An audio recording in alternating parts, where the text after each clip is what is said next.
கர்த்தராகிய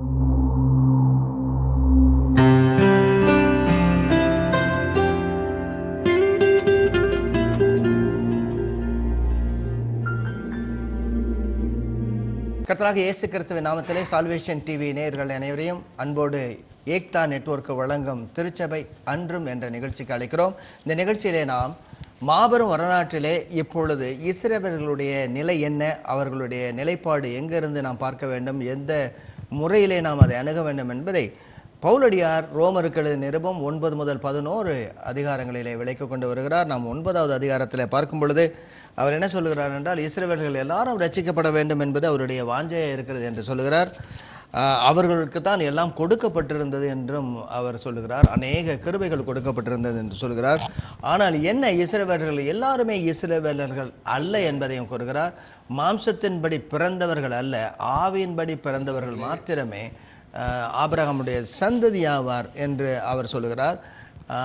ஏனென்றால் அவர்கள் தேவ நீதியை கிருபையின்படி தேடாமல் கிரியினாலே தேடினார்கள். ஆனால் அடுத்தவர்களோ, அதாவது புறஜாதியாரோ, கிரியினால் அல்ல, அவர்களுக்கு தேவ நீதி கொடுக்கப்படும் என்கிற ஒரு எதிர்பார்ப்பை இல்லாது இருந்த அவர்கள் கிருபையினாலே தேடினபடினால அவர்களுக்கு கிடைத்தது. இல்லை, நான் கடைசியாக சொல்லும்போது எக்ஸாமுக்கு எல்லாம் தயாரானவன் பாஸ் ஆகலை, ஆனால் கடைசியில் ஓடி வந்தவன் பாஸ் ஆகிட்டான். இதுதான் ஆண்டவருடைய அலாதியான ஒரு கிருபை என்று பார்க்கிறோம். இந்த நிகழ்ச்சியில் நாம் 10வது அதிகாரத்துக்கு போவோம். 1 முதல் 4 வசனங்களை யாராவது வாசிங்க. சகோதரரே, இஸ்ரவேல் ரட்சிக்கப்பட வேண்டும் என்பதே என் இருதயத்தின் விருப்பமும் நான் தேவனை நோக்கி செய்யும் விண்ணப்பமுமாய் இருக்கிறது. இது அதாவது 9வது அதிகாரத்தில் சொன்னது மாதிரியே ஆரம்பிக்கிறாரு. அதுக்கு அடுத்ததாக, தேவனை பற்றி அவர்களுக்கு வைராக்கியம் உண்டென்று அவர்களை குறித்து சாட்சி சொல்லுகிறேன், ஆகிலும் அது அறிவிக்கேற்ற வைராக்கியம் அல்ல. ஆமாம், வைராக்கியம் இருக்குது, ஆனால் புத்தி இல்லாத வைராக்கியமாக இருக்குது. அதுக்கடுத்தது, எப்படி என்றால் அவர்கள் தேவ நீதியை அறியாமல் தங்கள் சுய நீதியை நிலைநிறுத்த தேடுகிறபடியால் தேவ நீதிக்கு கீழ்ப்படியாதிருக்கிறார்கள். விசுவாசிக்கிற எவனுக்கும் நீதி உண்டாகும்படியாக கிறிஸ்து நியாயப்பிரமாணத்தின் முடிவாயிருக்கிறார். சரி, இதில் என்ன சொல்ல வர்றார்? இந்த 4 வசனங்களில் 10வது அதிகாரம் 1 முதல் 4 வசனங்களில் என்ன சொல்ல வர்றார்? தேவ நீதியை தேடாம சுய நீதியை தேடினாங்க. அப்போ தேவ நீதி என்ன, சுயநீதி என்ன? தேவ நீதி என்ன, சுயநீதி என்ன? நீதினா என்ன? அடுத்ததாக, நீதினா என்ன? தேவனுக்கு முன்னால கரெக்டானது ஏதோ அதுதான். Right standing with God, right relationship with the Lord. அதாவது ஆண்டவரோடு பிஃபோர் காட் இஸ் ரைட்சஸ்னஸ். நான் அப்படி தான் சொல்லுவேன். அவருடைய கண்கள்ல எது சரின்னு நம்ம செய்றோமோ that will be righteousness. அவருடைய கண்களுக்கு செய்வோம் இல்லை, அவருடைய கண்களுக்கு முன்பதாக நாம் எப்படி இருக்கிறோமோ, how we are right standing before the Lord, not right doing, right standing before the Lord, அது righteousness. அப்புறம் அதுக்கு அடுத்ததாக வருது அவர் செய்வது, அவருடைய இருதயத்தின்படி செய்வார்கள். அதாவது இருதயத்தின் வாஞ்சையின்படி செய்கிறது தான் அது நீதின்னு சொல்லப்படும். ஓகே, எதுக்காக சவுலை தள்ளிவிட்டு ஆண்டவர் தாவீதை ஏற்றுக்கொண்டார்? என் இருதயத்திற்கு ஏற்றவைகளை இவன் செய்வான் என்பது. இப்போ என்ன நடந்தது அவங்களுக்கு? என்ன இருந்தது, என்ன இல்லை? எது இருந்தது, எது இல்லை? வைராக்கியம் இருந்தது, வைராக்கியம் இருந்தது, விசுவாசம் இல்லை. வைராக்கியம் இருந்தது, ஆவிக்கேற்ற வைராக்கியம் இல்லை. அதாவது வைராக்கியம் இருந்துச்சு, they have the zeal, ஆனால் ஆவிக்கேற்றபடி இல்லை. என்ன வைராக்கியம் இருந்தது அவங்களுக்கு? என்ன வைராக்கியம், என்ன எல்லாத்தையும் கரெக்டாக கடைபிடிக்கிறாங்கிற ஒரு வைராக்கியம் இல்லை, நியாயப்பிரமாணத்தின்படி நியாயப்பிரமாணத்துக்கு கீழ்ப்படியணுங்கிற வைராக்கியம் இருந்துச்சு. ஆனால் அது அவங்க எப்படி ஞானம் இல்லாமல் வைராக்கியம் இருந்தது? அது அவங்க வம்சாவளியா நியாயப்பிரமாணத்துக்கு கீழ்ப்படியணும் அப்படிங்க யூதர்கள்ங்கிறதுனால அந்த பாரம்பரியத்தை அவங்க பயன்படுத்தினாங்க. அதில் ரொம்ப இருந்தாங்க. எதுக்கு நேராக போயிருக்கணும் அவங்க? நான் கொஞ்ச நேரத்துக்கு முன்னாடி உங்கள்கிட்ட ரீகன் கொஞ்ச நேரத்தில் போன நிகழ்ச்சியில் நான் பேசினேன். பேசும்போது சொன்னேன், நியாயப்பிரமாணத்தை விட எல்லாத்தையும் கடைபிடிக்க முடியுமா? முடியாது. ஒரு நியாயப்பிரமாணத்தால் ஒன்று விட்டாலும் எல்லாவற்றையும் செய்ய முடியாது. அப்ப என்ன செய்திருக்கணும்? இதை கடைபிடிக்க முடியலைன்னா என்ன பண்ணிருக்கணும்? அவங்க வந்திருக்கணுங்க, அதாவது வைராக்கியம் இருந்துச்சு, எல்லாத்தையும் செய்யணும்னு இருந்துச்சு, முடியல. ஆனா என்ன, எனக்கு முடியலன்னு சொல்ல தெரியல. அதுதான் ஞானம் இல்லாத வைராக்கியம்ங்கிறார். இவ்வளவு என்னால் 613 என்னால் செய்ய முடியாது, 612 செஞ்சுட்டேன், இன்னும் ஒன்று மட்டும் விட்டுட்டேன். அப்போ என்ன செய்யணும், திரும்ப மறுபடியும் நான் ஆரம்பிக்கணும். இப்படியே எவ்வளோ தூரம் நான் ஆரம்பிச்சுட்டே இருக்க முடியும் ஆண்டவரே, முடியாத ஆண்டவரே, இதுக்கு வேற ஏதாவது ஒரு வழியை சொல்லும் ஆண்டவரேன்னு வந்திருக்கணும் அவங்க. அப்படிதான் அந்த ஆயக்காரனும் பரிசேனும் வரும்போது ஆயக்காரன் சொல்றான், நான் ஐம் எ சின்னர், என்னால் முடியலை, என்னால் நான் என் வாழ்க்கையை உம்முடைய பார்வையில் சரியா என்னால் வாழ முடியல, ஐம் எ சின்னர், என் மேல இரக்கமா இருங்க. பரத்துக்கு விரோதமா பரத்துக்கு மேல மேல பார்க்க முடியாம கீழே வர்றான்.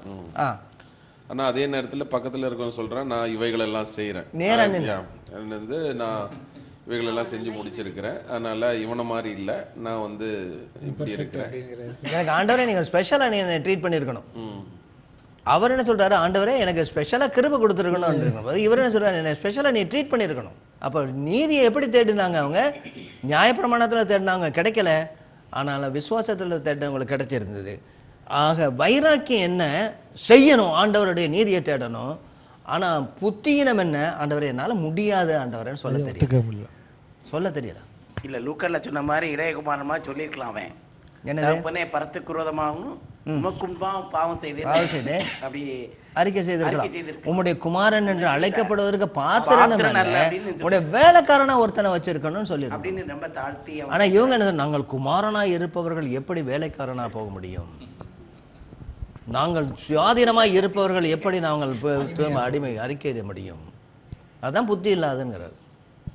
இதெல்லாம் செய்ய முடியாத ஆண்டவர், அது ஆண்டவர் கொடுக்கும்போது இதெல்லாம் செய்கிறவன் இதனாலே பிழைப்பான் என்று சொல்லும்போது என்ன சொல்லியிருக்கணும், இதனால எங்களால் செய்ய முடியாத ஆண்டவரை எது வரைக்கும் கொடுத்துருக்காரு ஆண்டவர்? கிறிஸ்து வருமளமாக அது இருந்தது. கிறிஸ்து வரும்பொழுது அவங்க சொல்லியிருக்கணும், முடியாத ஆண்டவரே அப்படின்னு இருக்கணும். எங்களால் முடியாது, ஏதாவது ஒன்று செய்ய மாண்டவரே.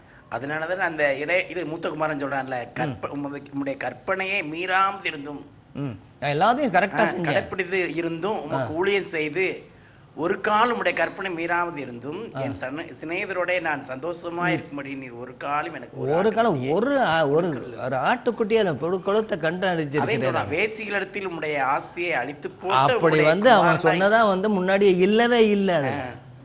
இது எதை சொல்லுதுன்னா ரொம்ப தெளிவாக, யார் ரட்சிக்கப்படக்கூடும், கர்த்தரிடத்துல நான் எல்லாம் செய்தேன் என்றல்ல, இவ்வளவு தவறு செய்தாலும் ஆண்டவரே என்னை மன்னித்து அறிக்கை செய்து திரும்ப வரக்கூடிய அவன் மட்டும்தான் ரட்சிக்கப்பட முடியும். இதை ரொம்ப தெளிவாக புறஜாதியோட வருகிறவர்களும் இன்னொன்று வந்து அதாவது யூதர்களிருந்து வருகிறவரும் ஆகிய அவர்களை குறித்து சொல்லியிருக்கிறாரா, அவர்களை குறித்து தெளிவாக சொல்லியிருக்கார். சரி, இங்கே நம்ம திரும்ப வருவோம் இந்த பகுதியில். அறிவுக்கேற்ற விசுவாசம் இல்லை. எப்படி என்றால் அவர்கள் தேவ நீதியை, நான் முதல்ல சொன்ன அந்த தேவ நீதியை அவர்கள் எப்படி தேடினார்கள்? அவர்கள் சுயநீதியை நிலைநிறுத்த தேவ நீதியை தேடினார்கள். அப்போ சுயநீதி வந்துச்சுன்னா அதுதான் தேவ நீதின்னு நினச்சிட்டாங்க. நான் செஞ்சது எல்லாம் ரைட்டுன்னா ஆண்டவர் என் மேல் பிரியமாக இருக்கிறாருன்னு நினச்சிட்டாங்க. அதாவது நிறைய சம்பாத்தியம் வந்துருச்சு, எனக்கு நிறைய நான் சம்பாதிச்சிட்டேங்க, அப்போ ஆண்டவர் என் மேலே பிரியமாக இருக்கிறார் கூட ஒரு விதத்தில் ரொம்ப நான் ஆக்சுவலி நான் ஒரு விதத்தில் நான் பார்க்கும்போது அவங்களுக்கு அந்த ஒரு ரெஸ்பான்சிபிலிட்டி வந்துருச்சு. லா கொடுத்துட்டு அந்தபடி நீங்கள் நடக்கணும். சின்ன வயசுலேருந்தே பிள்ளைகளுக்கு சொல்லிக் கொடுக்கணும். எழுதும்போது, உட்காரும் போதும், நடக்கும் போதும், படுக்கும் போதெல்லாம் சொல்லிக் கொடுக்கணும்னு. ஸோ பிள்ளைங்க இப்படியே வளர்ந்து முன்னாடி கட்டி வச்சிருப்பாங்க, அவங்களுக்கு அப்படியே வளர்ந்து so we have to do this, my responsibility, மைன்னு சொல்லி அந்த சுயம் வந்து பெரியவங்க ஆகும்போது அந்த சுயம் நான் கரெக்டாக இருக்கணும், மற்றவன் கஷ்டப்படுறவன், பூரானவன், அடிக்கப்பட்டவன், நொறுக்கப்பட்டவனெல்லாம் பார்க்கறது கிடையாது. நான் கரெக்டாக இருக்கணும், என்னுடைய டியூட்டிஸில் கரெக்டாக இருக்கணும், ரெஸ்பான்சிபிலிட்டி கரெக்டாக இருக்கணும்னு அவங்க அந்த நியாயப்பிரமாணத்தை செய்து தேவன். அப்புறம் அங்கே தான் மீகால ஆமோஸில் வந்து நீங்கள் வந்து ஏழைகளை நீங்கள் இது பண்ணுறீங்க, தராசில் வைக்கிறீங்க, சப்பல் மாதிரி நீங்கள் நடத்துறீங்க சொல்லி ஆமோஸில் திட்டுறாரு. மீகால சொல்கிறாரு, கர்த்தர் முன்பதாக மனத்தாழ்மை நடப்பதை காட்டிலும் இரக்கத்தை சிநேகித்து மனத்தாழ்மையா நடப்பதை தவிர வேற என்ன இடத்துல கேட்கிறார். எல்லாமே இட் இஸ் அபவுட் அதர்ஸ். நீங்க வந்து மற்றவங்கள பார்க்கல, உங்களையே நீங்க பார்த்து உங்களுடைய செல்ஃப் ரைச்சியஸ்னஸ் ரொம்ப முன்னாடி கொண்டு வந்துட்டீங்க. பட் அப்படி அவங்களுக்கு போதிக்கப்பட்டது, அவங்க அதை வந்து அதை அவங்களுடைய தேவனுக்கு முன்னதாக அவரை பிரியப்படுத்தணும், அவரை இம்ப்ரெஸ் பண்ணணும் அப்படின்ற ஒரு காரியத்துக்கு போய் அவங்க சுய அந்த என்னது அவங்களுடைய ஜீல், அவங்களுடைய திறமையை அவங்க நம்பிட்டாங்க அதிகமாக. ஆமோஸ், மீகா, ஏசாயா இவங்கெல்லாம் அந்த சமகாலத்தவர்கள், கண்டெம்பரரியன் 8th century ப்ராஃபட்ஸ். அந்த 8th centuryல 8வது நூற்றாண்டில் என்ன களை கட்டுனுச்சு. அதாவது இந்த ராஜ்யம் வந்து அமைதி பெற்றது. எல்லா ராஜாக்களும் ஒரு 40 வருடம் ஆட்சி செய்தார்கள். இதுக்கு நேர் விரோதமாக இஸ்ரேல் ராஜ்யத்தில், அதாவது வடக்கு ராஜ்யத்தில் ஒரு அடிக்கடி ராஜாக்கள் மாறிக்கொண்டிருந்தார்கள். ஆனால் இங்கே ஒரு நீண்ட ஆட்சி இருந்தது. உசியா ராஜா, அசரியா ராஜா, உசியா ராஜா, அவருடைய நாட்கள் பொற்காலம் என்று சொல்லப்படும். அவர் வெள்ளாமை பிரியனாக இருந்தால் என்று எழுதப்பட்டிருக்கு. அதை பார்த்து இந்த ஏசாயா என்ன செஞ்சுருக்கணும், இவர் தான் மேசியான்னு சொல்லி யோசிச்சிருக்கணும். ஆனால் குஷ்டரோகம் அடிக்கப்பட்ட ஒரு மரித்த போது இவர் கர்த்தரை பார்க்கிறார். இப்போ அந்த நாளில் நீங்கள் யாராவது நீங்கள்லாம் மனம் திரும்பணும்னு இஸ்ரவேல் ஜனங்களுக்கு சொல்லியிருந்தா அவன் அடி வாங்காமல் போக மாட்டான். என்ன சொல்கிறாரு, நீங்கள் என்ன செய்யணும், உனக்கு பொழப்பு நடத்தணும்னா ஏதாவது செய். ஆமோஸ்கிட்ட சொல்கிறாரு. அப்போ மீகாட்ட சொல்கிறாரு. மீகாவுடைய புத்தகம்லாம் வாசிக்கும் பொழுது அவர் சொல்கிறாரு, ஏழைகள், விதவைகள், இவங்களை என்ன செய்யுங்க, இந்த கேனிபல் மாதிரி, அதாவது இந்த நரம் பட்சினி மாதிரி ஒரு சட்டியில் போட்டு ஆக்கி சாப்பிட்றீங்க அவங்களுடைய இதை. நிறைய பேரை பற்றி சொல்கிறாரு. ஆசாரியர்கள் மாறி போகிறாங்க, தீர்க்கதரிசிகள் மாறி போகிறாங்க, வியாபாரிகள் மாறி போகிறாங்க, அடுத்ததாக இந்த நியாயாதிபதிகள் மாறி போகிறாங்க. நீங்கள் எல்லாருமே அவங்கள கொள்ள அடிக்கிறீங்க. என்ன செஞ்சுருக்கணும், நீங்கள் இந்த நீதியும் நியாயமும் உங்களுக்கு தண்ணீர் மாதிரி ஓடி இருக்கணும். செருப்புக்காக ஒருத்தனை பிடிச்சி வச்சது, அடுத்ததாக ஒருத்தனுடைய மேலங்கியை பிடிச்சி வச்சுருக்கீங்க. இப்படி சாதாரண காரணத்துக்காக ஒரு மக்களையும் நீங்கள் வதை செய்தீங்க. அப்புறம் தான் சொல்கிறாரு, உன்னுடைய ஆராதனையை நான் வெறுக்கிறேன், என்னுடைய காணிக்கை நான் வெறுக்கிறேன், எல்லாத்தையும் எடுத்துகிட்டு போனுங்கிறார். 2 விதமான ஆராதனையை வெறுக்கிறேனுங்கிறாரு. லிட்டர்ஜிக்கல் ஆராதனை, நீ உன்னுடைய காணிக்கை, உன்னுடைய பலியை நான் வெறுக்கிறேன்.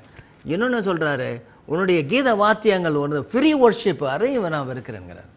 நீ ட்ரெடிஷ்னல் சர்ச்சாக இருந்தாலும் சரி, நீ ஆவிக்குரிய ஃப்ரீ சர்ச்சாக இருந்தாலும் சரி, கர்த்தருடைய வேத வசனமும் கிருபையும் அன்பும் அவங்கள்ட்ட இல்லைன்னா உன் ஆராதனை வீண் அப்படிங்கிறார். அந்த நாளில் யாராவது ஒருத்தர் சொல்லியிருந்தாங்கன்னா உடனே சொல்லுவாங்க, எல்லாம் நல்லா இருக்குங்க, எவ்வளோ செழிப்பாக இருக்கிறோம் நாங்கள் எதுக்கு மனம் திரும்பணும். ஏன்னா அவ்வளோ செழிப்பு இருந்தது அவங்கள்ட்ட. பணம் இருந்துச்சு, வரவு இருந்துச்சு, நிறைய மகிமை இருந்தது, கட்டடங்கள் கட்டியிருந்தாங்க, ஏகப்பட்டது இருந்தது. ஆக என்ன சொல்லுவாங்க, செழிப்பை வைத்து கர்த்தர் உன்மேல் கிருபையாக இருக்கிறான்னு நீ என்ன முடியாதுங்கிறார். That's not the temperature, that's not the scale. உன்ட பணம் நிறையா இருக்கிறதுனால நான் ஆண்டவர் எனக்கு மேலே சந்தோஷமாக இருக்கிறான்னு நீ சொல்ல முடியாது. பணம் எப்படி வந்துச்சுன்னு சொல்லு, எனக்கு அது நியாயமாக வந்துச்சா சொல்லு, நீதியாக வந்ததா சொல்லு. அதுக்கடுத்தது நீங்கள் மற்றவங்களை குறித்து நீங்கள் ஒன்றுமே யோசிக்கலைங்கிறார். இவங்க எல்லாவற்றையும் செய்தார்கள், ஆனால் எதை விட்டுட்டாங்க, இரக்கத்தை விட்டார்கள், கர்த்தரிடத்திலிருந்து வரக்கூடிய கிருபையை விட்டு விட்டார்கள், அவரிடத்தில் வரக்கூடிய நீதியை விட்டு விட்டார்கள், தங்களுடைய சொந்த நீதியை செய்கிறார்கள். வைராக்கியம் இருந்தது, ஆனால் அது அறிவில்லாத மடத்தனமான வைராக்கியமாக இருந்தது. அதுக்கு அடுத்த வசனத்துக்கு போயிருவோமா? 11வது அதிகாரத்துக்கு வாங்க. 11வது அதிகாரம் இல்லை எனக்கு இந்த 10வது அதிகாரத்திலே அது சொல்கிறாங்க, எப்படி நீ ரட்சிக்கப்படுவ என பிரசங்கிக்கிற வார்த்தை என்ன? 9வது வசனத்தை வாசிங்க. என்னவென்றால், கர்த்தராகிய இயேசுவை நீ உன் வாயினாலே அறிக்கையிட்டு தேவன் அவரை மரித்தோர்ந்து எழுப்பினார் என்று உன் இருதயத்தில் விசுவாசித்தால் ரட்சிக்கப்படுவாய். இப்போ நீ பண்ணுற எல்லாத்தினாலும் ரட்சிப்பு கிடையாது, வாயில பேசினா. இப்போ இதை வாசிக்கும்போது கிறிஸ்தவர்கள் அல்லாத யூதர்கள் எப்படி இருந்திருக்கும் உங்களுக்கு? கிறிஸ்தவர்களாக இருந்திருக்கும் ஓரளவுக்கு புரிஞ்சிருக்கோம், யூதர்களாக இருந்தவங்களுக்கு என்ன புரிஞ்சிருக்குன்றீங்க? இவரை நம்ம கொலை செய்தோம், அவரை ஒழித்து கட்டினோம், அவரை நான் வாயினால் அடிக்கணும் செய்யணுமா? அப்போ தான் எனக்கு ரட்சிப்பா? நீதி உண்டாக இருதயத்தில் விசுவாசிக்கப்படும், ரட்சிப்பு உண்டாக வாயினாலே அறிக்கை பண்ணப்படும். இதுதான் அவங்க செய்யலை. அவங்க இருதயத்தில் அவங்க வாயினாலே அறிக்கை செய்திருக்கணும், விசுவாசித்திருக்கணும், ரெண்டுமே செய்யலை. அதுக்கடுத்தது அங்கே 11வது அதிகாரத்துக்கு வாங்க. 11வது அதிகாரத்தில் 1 முதல் வாசிங்களேன், 1 முதல் 7 வசனங்களை வாசிங்களேன். இப்படி இருக்க தேவன் தம்முடைய ஜனங்களை தள்ளிவிட்டாரோ கேட்கிறேன். இதுதான் பெரிய கொஸ்டின். அப்படின்னா இப்போ இஸ்ரவேல் ஜனங்கள் ரட்சிக்கவே பட முடியாதா? தள்ளிவிட்டாரா? முழுவதுமாக தள்ளி விட்டுட்டாரா? வாசிங்க. தள்ளிவிடவில்லையே, நானும் ஆபிரகாமின் சந்ததியிலும் பென்யமீன் கோத்திரத்திலும் பிறந்த இஸ்ரவேலன். நானும் இருக்கிறேன். அவரை தள்ளி விட்டாரா? நான் எங்கே போயிருப்பேன்? எங்கே கொண்டு போறாரு? ஆபிரகாம், அதுக்கடுத்தது பென்யமீன் கோத்திரம், இதில் பிறந்தவனுங்கிறார். அதுக்கு அடுத்ததாக தேவன் தாம் முன்னறிந்து கொண்ட தம்முடைய ஜனங்களை தள்ளிவிடவில்லை. எலியாவை குறித்து சொல்லிய இடத்தில் வேதம் சொல்லுகிறதை அறியீர்களா? அவன் தேவனை நோக்கி, கர்த்தாவே, உம்முடைய தீர்க்கதரிசிகளை அவர்கள் கொலை செய்து உம்முடைய பலிபீடங்களை இடித்து போட்டார்கள். நான் ஒருவன் மாத்திரம் மீதியாய் இருக்கிறேன். என் பிராணனையும் வாங்க தேடுகிறார்களே என்று இஸ்ரவேலுக்கு விரோதமாக விண்ணப்பம் பண்ணின போது அவனுக்கு உண்டான தேவ உத்தரவு என்ன? பாகாலுக்கு முன்பாக முழங்காற்படியிடாத 7000 பேரை எனக்காக மீதியாக வைத்தேன் என்பதே. அப்படி போல இக்காலத்திலேயும் கிருபையினாலே உண்டாகும் தெரிந்து கொள்ளுதலின்படி ஒரு பங்கு மீதியாயிருக்கிறது. ஒரு பங்கு மீதியாய் இருக்கும். அதுக்கு அடுத்ததாக அது கிருபையினாலே உண்டாயிருந்ததால் கிருபையினாலே உண்டாயிராது. அப்படி அல்லவென்றால் கிருபையானது கிருபை அல்லவே. அன்றியும் அது கிரியைகளினாலே உண்டாயிருந்தால் அது கிருபையாயிராது. அப்படி அல்லவென்றால் கிரியையானது கிரியை அல்லவே. அழகான வார்த்தைகளை ரொம்ப இதாக போட்டுறாரு ஒரு வார்த்தையை. அதுக்கு அடுத்ததாக அப்படியானால் என்ன? இஸ்ரவேலர் தேடுகிறதை அடையாமல் இருக்கிறார்கள், தெரிந்து கொள்ளப்பட்டவர்களோ அதை அடைந்திருக்கிறார்கள். மற்றவர்கள் இன்றைய தினம் வரைக்கும் கடினப்பட்டு இருக்கிறார்கள். 11வது வசனம் வாசிங்க அப்படியே. இப்படி இருக்க விழுந்து போகும்படிக்கா இடறினார்கள் என்று கேட்கிறேன். அப்படி அல்லவே, அவர்களுக்குள்ளே வைராக்கியத்தை எழுப்பத்தக்கதாக அவருடைய தவறுதலினாலே புறஜாதிகளுக்கு ரட்சிப்பு கிடைத்தது. சரி, இதான் நீங்கள் முன்னாடியே சொல்லிட்டு வந்தீங்க. ஒன்று என்ன செஞ்சு, இவங்க விழுந்து போனதுனால அடுத்த ஒரு கூட்டம் திரும்ப வருது. ரெண்டு மூன்று கருத்துக்களை இதில் நான் பார்க்கலாம். ஒன்று, எல்லாருமே விழுந்து போகலை. இஸ்ரவேல் ஜனங்களில் ஒரு கூட்டம் இருக்கத்தான் செய்கிறாங்க. அதுக்கு உதாரணமாக எங்கே சொல்கிறாரு? 7000 பேர். அதாவது பாகாலுக்கு முன்பதாக வணங்காத ஒரு 7000. நீ மட்டும் இல்லைப்பா, இன்னும் ஒரு கூட்டம் இருக்குது. இதை நாங்கள் சொன்ன மீதியானவர்கள், இந்த ஃபெய்த்ஃபுல் ரெமனன்ட். அது இஸ்ரவேல் ஜனங்களுக்குள்ள இந்த மேசியா வருவார் என்று சொல்லி எதிர்பார்க்கக்கூடியவர்கள் இன்னும் இருந்துட்டு தான் இருக்கிறாங்க. வந்த மேசியா இயேசு என்று ஏற்றுக்கொண்டவர்கள் இன்னும் இருந்துட்டு தான் இருக்கிறாங்க. அப்போ ஒட்டுமொத்தமாக எல்லாருமே அழிந்து போவார்கள் என்று சொல்ல முடியாது, எல்லாருமே கைவிட்டு விட்டார் என்று சொல்ல முடியாது ஆண்டவர். வேற என்ன சொல்கிறாரு இந்த காலத்தில்? இவங்க என்ன எப்படி தேடினாங்கன்னு சொல்கிறாரு. என்ன பிரச்சனை அவங்களுக்கு? அது கிரியையினாலே உண்டாயிருந்தால் 5வது வசனம் வாசிங்க.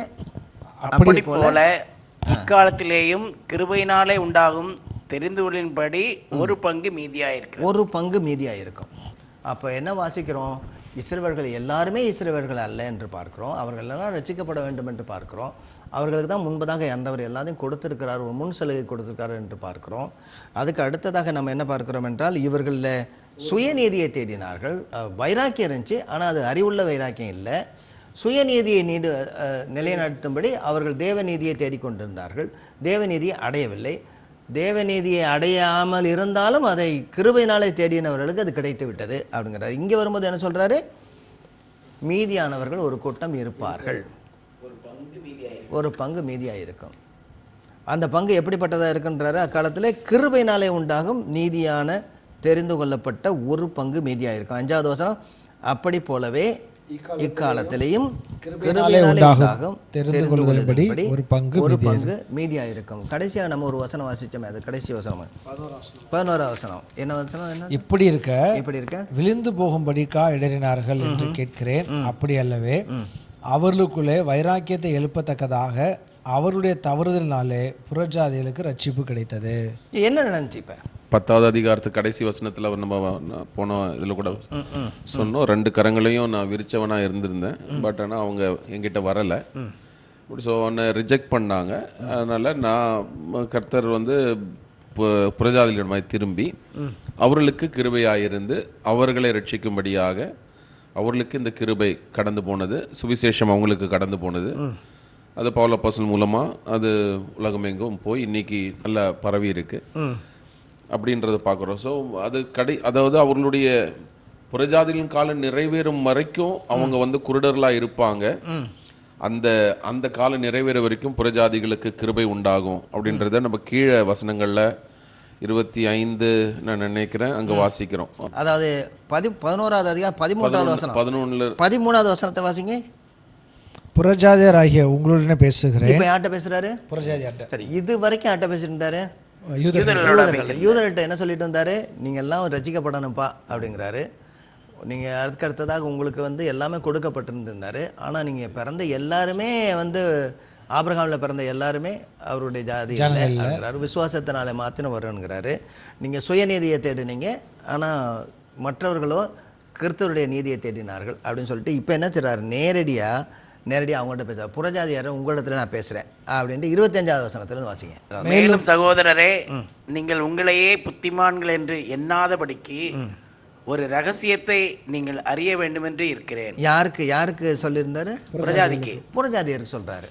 ஆமா, என்ன ரகசியம் சொல்றாரு? அது என்னவெனில், புறஜாதியாருடைய நிறைவு உண்டாகும் வரைக்கும் இஸ்ரவேலரில் ஒரு பங்குக்காக கடினமான மனது உண்டாயிருக்கும். ஒரு பங்குக்கு கடினமான மனது உண்டாயிருக்கும். அப்போ ஒரு பங்கு கடினமாக இருப்பாங்க. சரி, அப்புறம் இந்த பிரகாரம் இஸ்ரவேலர் எல்லாரும் ரட்சிக்கப்படுவார்கள். ஒரு நாளில் இஸ்ரவேலர்கள் எல்லாரும் ரட்சிக்கப்படுவார்கள். மீட்கிறவர் சீயோனிலிருந்து வந்து அவபக்தியை யாக்கோபை விட்டு விலக்குவார் என்றும் நான் அவருடைய பாவங்களை நீக்கும் போது இதுவே நான் அவருடனே செய்யும் உடன்படிக்கை என்றும் எழுதியிருக்கிறதே அப்படின்றாரு. இப்போ என்ன இதை மறுபடியும் 28, 29 வாசிங்க. சுவிசேஷத்தை குறித்து அவர்கள் உங்கள் நிமித்தம் பயஞ்சராய் இருக்கிறார்கள். தெரிந்து கொள்ளுதலை குறித்து அவர்கள் பிதாக்கள் நிமித்தம் அன்பு கூறப்பட்டவர்களாக இருக்கிறார்கள். It's very interesting. அதாவது சுவிசேஷத்தை பற்றி உங்களுக்கு பகைஞராக இருக்கிறாங்க, ஆனால் தெரிந்து கொள்ளுதல் பற்றி உங்களுக்கு என்ன செய்கிறாங்க? அன்பு கூறப்பட்டவர்களாக இருக்கிறாங்க. என்னது, நீங்கள் தெரிந்து கொள்ள வேண்டும் என்றால் அவர்கள் கடினப்பட வேண்டியதாக இருந்தது. வாசிங்க அடுத்தது. தேவனுடைய கிருபை வரங்களும் அவர்களை அழைத்த அழைப்பும் மாறாதவைகளே. அப்ப கர்த்தர் அவர்களுக்கு செய்த உடன்படிக்கை, வாக்குத்தத்தம், கொடுத்திருக்கிற சலுகைகள் எல்லாம் மாறாதவை. ஆண்டவர் அழிச்சு கழிச்சு மறுபடியும் கட்டத்தை அந்த ஆட்டத்தை நம்ம சொல்லுவாங்களே, அழிச்சு கழிச்சு குற்றம் காண்பது இல்லை அப்படின்னு ஒரு வசனம். என்னங்க? யாக்கோபிடத்துல அவர் குற்றம் காண்பது இல்லை என்கிறாரு. அதாவது அது இந்த கான்ட்ராக்ட் இருக்குல்ல, ஒப்பந்தம் இருக்குல்ல, அது முறிச்சு போடலாம். 2 ஒப்பந்தம் 2 பேர்கிட்டையும் சரியானபடி வரல அப்படின்னா, இப்போ எப்போவுமே ஒப்பந்தம் எழுதும்போது இந்த மெமரண்ட் ஆஃப் அண்டர்ஸ்டாண்டிங் கீழே எழுதுவாங்க, ஒரு சரத்து போடப்படும். இதில் யாராவது ஒருவர் இதற்கு மாறாக நடந்திருந்தாலும் அல்லது யாராவது ஒருவர் இதை விட்டு பிரிய வேண்டும் என்றாலும் இந்த கான்ட்ராக்ட், இந்த ஒப்பந்தம் செல்லுபடி ஆகாது. யார் வேணாலும் எப்போ வேணாலும் முறிச்சிக்கலாம். ஆனால் உடன்படிக்கை அப்படி செய்ய முடியாது. இதில் யாராவது ஒருவர் இதற்கு சரியானபடி வரவில்லை என்றாலும் உடன்படிக்கை இருக்கத்தான் செய்யும். நீ திரும்ப அதுக்குள்ளே வரணும். நீங்கள் உடன்படிக்கைக்காக திரும்ப மறுபடியும் என்ன செய்யணும்? புதுப்பிக்கப்பட வேண்டும். உடன்படிக்கையை வெட்டுகிறார் தானே நம்ம சொல்லி. உடன்படிக்கை பண்ணுகிறார்னு சொல்லல, உடன்படிக்கையை வெட்டுகிறார். அது ஒரு பலி மிருகம் வெட்டப்படும். அப்போ சொல்லுவாங்க, இந்த உடன்படிக்கைக்கு அடையாளமாக என்ன சொல்லுவாங்கன்னா, ஒரு கல் குவியல் வைப்பாங்க எல்லா இடத்துலையும். இந்த இடம் நமக்கு அடையாளமாக இருக்கட்டும் அப்படின்பாங்க. இப்போ சொல்கிறேன். ஆமாம், இப்போ இதை என்ன சொல்கிறாருன்னா 2 இதில் என்ன சொல்ல, உடன்படிக்கையை மீறினால் இந்த மிருகத்துக்கு நேர்ந்தது போல நேரிடணும். அதனால தான் ஆண்டவர் சொன்னார், தனக்கு மேலாக ஒருவர் இல்லாத தன்மேலே ஆணையிட்டு கொண்டார். சரி, இப்போ நம்ம வருவோம். இப்போ என்ன நடந்தது அவங்களுக்கு? இப்போ இந்த புறஜாதியார் பார்த்து என்ன சொல்கிறாரு? இதுக்கு அந்த பின்னாடி உள்ள வசனம் நல்லா இருக்கும். அந்த வசனத்தை கொஞ்சம் அப்படியே பாருங்களேன். என்ன சொல்லிட்டு வர்றாரு? இவர் அவர்களை தள்ளி விடுதல், இந்த இதுலேருந்து புறஜாதியாரை உங்களோடனே பேசுகிறேன், அதுலேருந்து வாங்கலாம். சொல்ல உண்டாகும் வரைக்கும் ஒரு பங்கு கடினமாயிருக்கும். சரி, இப்போ என்ன சொல்றாரு? அவருடைய ஊழியத்தை பற்றி என்ன சொல்றாரு? அவருடைய தள்ளி விடுதல் உங்களுக்கு என்ன ஆச்சுங்கிறாரு? தள்ளி விடுதல், அவங்க கேஸ்ட் அவே பண்ணி உங்களோட கூட ரிகன்சைல் ஆயிட்டாரு. அதை அவங்கள தள்ளி விட்டதுனால உங்களோட கூட ஒப்புரவானாரு அப்படின்ற 15ஆம் வசனத்துல கரெக்ட். 15 அவர்களை தள்ளி விடுதல். For if their being cast away is the reconciling of the world, what will their acceptance be but life from the dead? அப்ப அவங்கள கர்த்தர் ஏற்றுக்கொள்ள தமிழ்ல வாசிங்களா? அவர்களை தள்ளி விடுதல் உலகத்தை ஒப்புரவாக்குதலாய் இருக்க அப்படின்னா அவர்களை அங்கீகரித்துக் கொள்ளுதல் என்னமாயிராது. அடுத்து சொல்றாரு, மரித்தோரிலிருந்து ஜீவன் உண்டானது போல இருக்கும் அப்படிங்கிறாரு. அப்போ இப்போ அவங்க மனக்கடினமாக இருக்கிறாங்க. அவங்க ஆண்டவர் தள்ளிவிட்டபடினால அவங்கள பார்க்காம இருக்கிறனால நீங்கள் எல்லாரும் வந்துட்டீங்க. அவங்க எல்லாரும் ஏற்றுக்கொண்டாங்கன்னா இன்னும் எப்படி இருக்கும் உங்களுக்கு? இல்லை, மரித்தவர்கள் ஜீவனோடு போய் ரொம்ப அழகாக சொல்கிறார். எவ்வளவு ஒரு பெரிய மரித்தவர்கள் ஜீவனோடு வந்தது போல இருக்கு அப்படிங்கிறார். அடுத்தது புறஜாதிகள்கிட்ட சொல்கிறாரு, நீங்கள் அவங்களுக்கு விரோதமாக நினைக்காதீங்க, பெருமை பாராட்டாத, அவங்களுடைய ஃபேட்னஸில் தான் இருக்கிறீங்க. ஆமாம், நீங்கள் மரத்தில் தான் நீங்கள் இணைக்கப்பட்டிருக்கிறீங்க. அந்த வேர்ல அதாவது என்ன மரம்ங்கிறாரு ஆலிவ் ட்ரீ, நல்ல ஒலிவ மரம்ங்கிறாரு. அதுக்கு அடுத்தது நீங்க எல்லாம் யாரு? காட்டு ஒலிவ மரம். வெளியில இருந்து வெட்டி கொண்டு வந்த செடி. அதுல என்ன செஞ்சிருக்காரு ஆண்டவர்? என்கிராஃப்ட் பண்ணியிருக்காரு, இல்ல கிராஃப்டிங் பண்ணிருக்காங்க. நீங்க போன இடத்துல உடைந்து போன பிரான்ச்சஸ்ல அவங்கள வெட்டின இடத்துல விசுவாசத்தினால அவங்க நீதியை அவங்க கிரியைகளினால போனனால அது உடைஞ்சு போச்சு. அந்த உடைஞ்சு போன இடத்துல உங்களை நீங்க விசுவாசத்துல வந்ததுனால ஒட்ட வச்சிருக்காரு, அங்க ஒட்ட வச்சிருக்காரு. அதனால ஃபேட்னஸ், அதாவது ரூட்டும் ட்ரங்க்ல இருக்கிறது எல்லாமே உங்களுக்கு தான் இப்போ வருது. அதனால நீங்க அவங்கள எனிமியா பார்க்காதீங்க. ஆமா, நீ அவங்க மேல தான் வச்சிருக்கீங்க. அவங்களோட ரிச்னஸ்ல தான் நீ இருக்கிற அப்படின்னு சொல்லி, அதாவது அவங்களுடைய வேர்ல தான் நீ இருக்கிற, வாழ்ந்துட்டு இருக்க. சூப்பர். வேர் கிளைய தான் தாங்குதே தவிர கிளை வேற தாங்காது. ஆமா, நீ எங்க இருக்கிற? நீ அவங்கள தான் ஒட்ட வச்சிருப்பட்டிருக்க. அதனால நீ பெருமை பாராட்ட முடியாது. என்ன சொல்ல முடியாது? இஸ்ரவேல் எல்லாம் விழுந்து போனான் பாரியா, ஆண்டவர் நம்மளை தெரிஞ்சுக்கிட்டாரியா. வேருக்கும் சாரத்துக்கும் உடன் பங்காளியா இருக்கிறேன். இப்ப இன்னொன்னு என்ன சொல்றாரு இதோட சொல்லு. சரி, இப்ப யாரை வெட்டி போட்டாரு? சுபாவத்தின்படி இருக்க வேண்டியதை வெட்டி போட்டாரு. ஏன் வெட்டி போட்டாரு? அது கடினமானதா இருந்தது, விசுவாசத்திற்கு கீழ்ப்படியாமல் இருந்தார். யாரை ஒட்ட வச்சிருக்கிறாரு? சுபாவத்தின்படி நீ இல்ல, ஒட்ட வச்சிருக்கிறாரு. இப்ப நீ எப்படி இருக்கணும்? நீ மனத்தாழ்மையா இருக்கணும், விசுவாசம் உள்ளவனாவே இருக்கணும், அவரை சார்ந்தே இருக்கணும். இல்லைன்னா உண்மையான பிரான்ச்சே வெட்டப்பட்டது போல நீ வெட்டப்படுவாய். அதை ரொம்ப ஈஸியா, அதே ரொம்ப கஷ்டப்பட்டு தான் வெட்டினேன். ஆனா நீ ஒழுங்கா இல்லைன்னா உன்னை ரொம்ப ஈஸியா வெட்டிடுவேன். ஆனா நீ பெருமை பாராட்டாத, அந்த வேருக்கு கொடுக்க வேண்டிய கனத்தையும் கொடுத்துருன்னு சொல்றாரு. சூப்பர் இல்ல? ஆமா, ரூல் சப்போர்ட்டிவ். அதை நீ அதுல இருந்தா நீ வந்திருக்கிற, அதுல இருந்தா உன்னை ஒட்ட வச்சு விட்டுருக்குது. நீ அந்த கிளைகளுக்கு விரோதமாக பெருமை பாராட்டாத. பெருமை பாராட்டுவாயானால் நீ வேரை சுமக்காமல் வேர் உன்னை சுமக்கிறது என்று நினைத்துக்கொள்.